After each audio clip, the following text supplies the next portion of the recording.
in Israel. The World Cup is a big deal. It's a cultural moment. It's on every screen, almost in every home, and pretty much in every conversation. And with the World Cup about to start, the energy is impossible to ignore. My name is Inbal Amit. I have been simplifying Hebrew for English speakers for years, and today's video is not for soccer fans only. I'm teaching you all the Hebrew that comes alive around it and way beyond just soccer. Let's start with the name. In Israel today, among Hebrew speakers, the World Cup has two names, and I'm going to teach you where you're going to hear each one and when you should use each one of the two. The word you'll hear in every conversation, in every Israeli home, on the street is mondial. Mondial.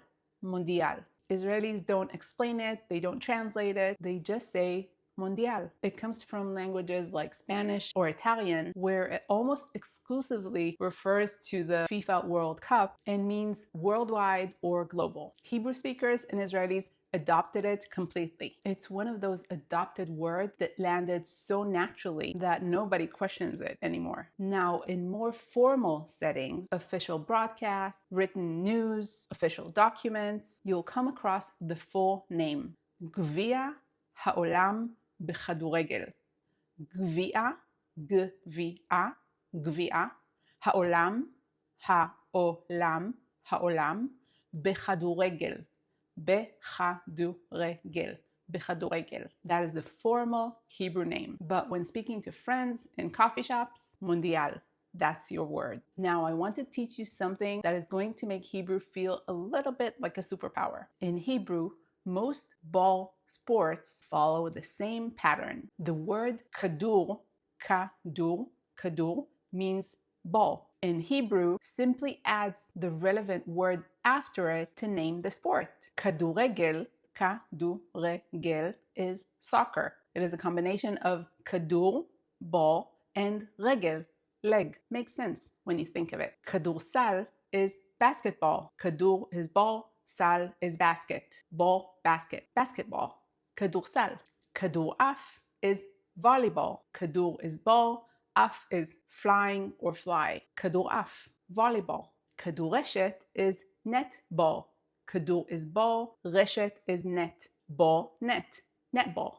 Kadureshet. Not every sport works this way, but many do. And once you know this pattern, you start to notice it everywhere. This is what Hebrew does. It builds words from logic, from patterns. And once you understand that and learn Hebrew using this logic as the method, Hebrew stops feeling impossible and starts feeling like a language that makes sense. Because it really does. You just need to know its patterns. This kind of pattern recognition, understanding how the language builds itself, is exactly what you master inside Practically Speaking Hebrew, my program for speaking and understanding Hebrew. Because when you understand how Hebrew is built, you don't need to memorize words. You start generating sentences and words from a place of genuine understanding of the language. Now let's go through the words you'll hear most in the World Cup. Tournir, tournir,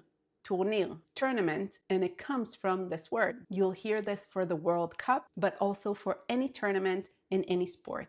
Mishak hapticha is the opening game. Mishak hapticha. Mishak hapticha. Mishak hapticha. The first match of the World Cup. Israelis are already talking about this one. Mishak is the word for game in the context of sports and in the context of playing a game, as well as acting. So it's a very useful word to know. Mishak. And pticha is the word for opening. Mishak hagmar is the final. Gmar refers to ending, finishing. Mishak hagmar, the final game. Alifut is championship. Alifut. Alifut. You will hear Alifut Ha'olam, the World Championship. Another way to refer to the whole event. And FIFA is how we say FIFA. Nivcheret is the national team. Nivcheret. This is a beautiful word. It comes from to choose or to be chosen. The Nivcheret is the chosen team, the selected one. And here is where it gets really interesting, because the same root letters give you another phrase that is very important in Hebrew. Ha'am hanivchar, the chosen people. Nivcheret, ha'am hanivchar, same idea of being chosen, being selected. A team is considered feminine in Hebrew, which is why the national team is nivcheret. A people is considered masculine, which is why the chosen people is ha'am hanivchar. And bchirot is elections, bchirot, which, if you've been following the news, is a very hot topic in Israel right now. Israel is heading towards elections this year, and there's a lot of noise around when exactly they'll happen and what will come from them. So if you come across the word bchirot, now you know where it comes from. The team that's chosen, the people who are chosen, and the process of choosing our leaders. One root, same meaning, three very different contexts. Nitzachon is a victory, a win. Nitzachon, nitzachon. Hefsed is a loss, a defeat. Hefsed. And teko is a draw, a tie.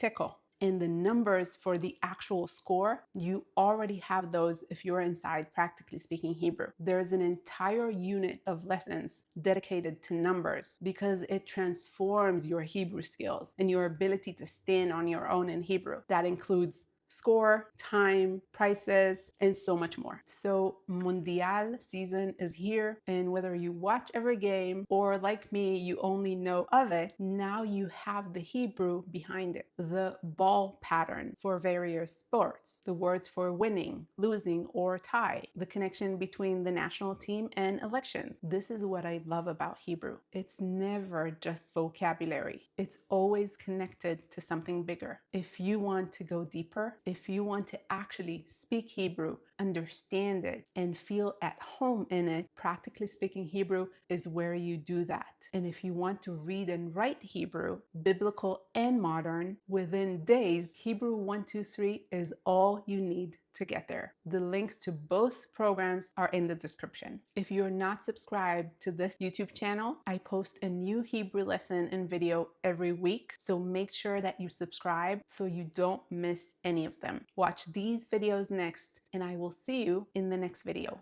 נתראה בסרטון הבא.